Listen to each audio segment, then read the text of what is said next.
अस्सलाम वालेकुम। तो इस वक्त हम खपलू के टॉप पर हैं। ये देखिए नीचे गांव और वो नीचे दरिया, उससे भी ऊंचे पहाड़ हैं।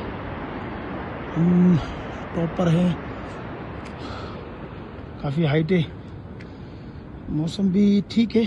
और एक साइड पे ये जो पहाड़ी है ये सियाचिन और कारगिल है, उसकी बैक साइड पर।